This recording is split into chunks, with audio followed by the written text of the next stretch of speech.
Good morning, 819S. Definitely another nice day. Good day to go for a ride while the sun is out. Gonna be cold at night again. Today I want to talk about being a motorcyclist or being a rider, whatever you'd like to call it. I bought a scooter for my wife a while ago, maybe 2 years ago, and she was always a little reluctant to ride, or especially to go somewhere by herself. She always said, well, I'm not a motorcyclist, I'm not a rider, I don't really want to do that. And I always told her, it's not really about being a motorcyclist. Like, I'm not asking you to read the magazines and keep up to date with all the latest tech and brands and stuff.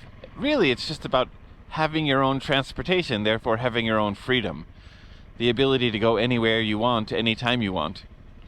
And my wife didn't really see, she understood my point, but she didn't really agree with it, I suppose. And when her bike broke, there was a problem with carbon fouling. We ended up buying her a new bike. And then still, she was a little reluctant to ride so often. She was hesitant to go somewhere by herself. And I will be honest, I don't want to push her to go somewhere by herself if she's not comfortable, because I do understand that motorcycles have a little bit more danger than a car, for example. And the reality is that owning a car in Japan is a lot more expensive. You have shocken and other things that you have to think about. Insurance is more expensive, maintenance is more expensive, things like that. Gasoline's more expensive. So I was trying to encourage her to ride more. And her schedule got busier this year, and then she realized the convenience of having a bike.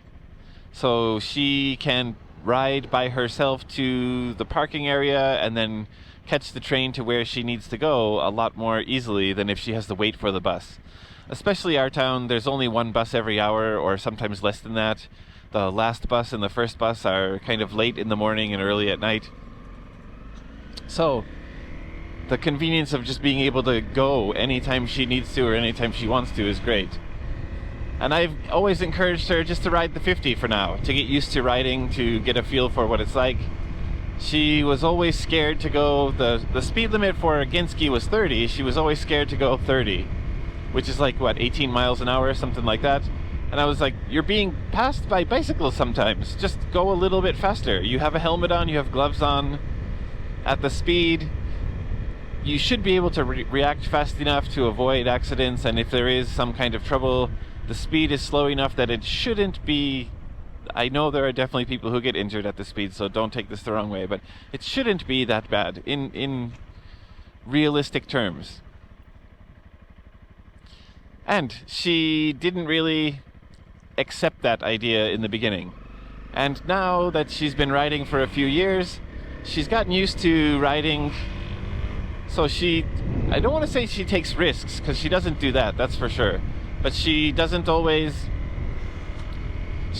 stick to the rules as strictly as she used to before. So she's definitely loosened up as a rider, and she's a lot more comfortable riding every day. And I don't really want to ask her, are you a rider now? Are you a motorcyclist now? Because I don't think she's going to respond to that well. But I do think that she's ready for 125 at this point. Like I said, in the beginning, she was hesitant to go 30, so she'd be riding 25, or she'd be riding at 28, 29 kilometers per hour, and she was hesitant to go a little bit over. And we went home the other day, and she passed me at 40, and I was like, wow, you definitely are a lot more comfortable getting up to speed.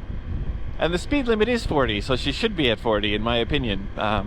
It's safer to follow the flow of traffic than to constantly be passed by everyone over and over and over again.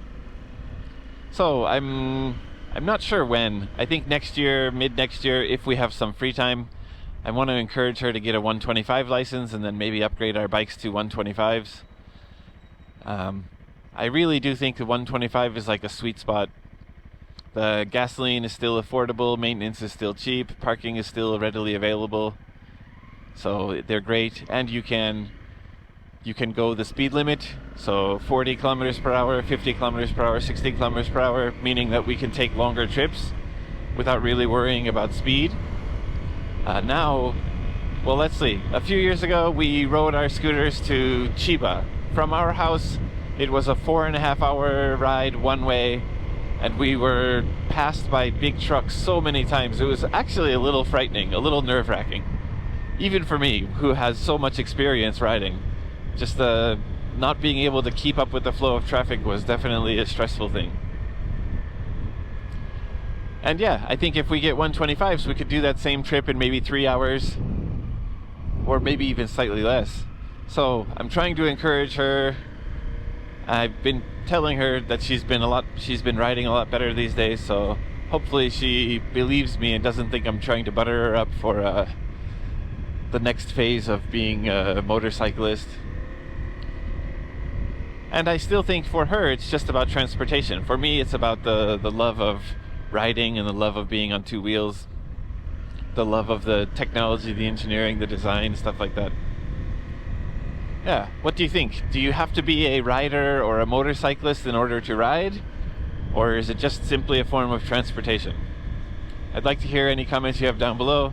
Thank you so much for watching. If you watched all the way through, I appreciate it. I'll see you in the next one. Get out there and ride, and always ride safe.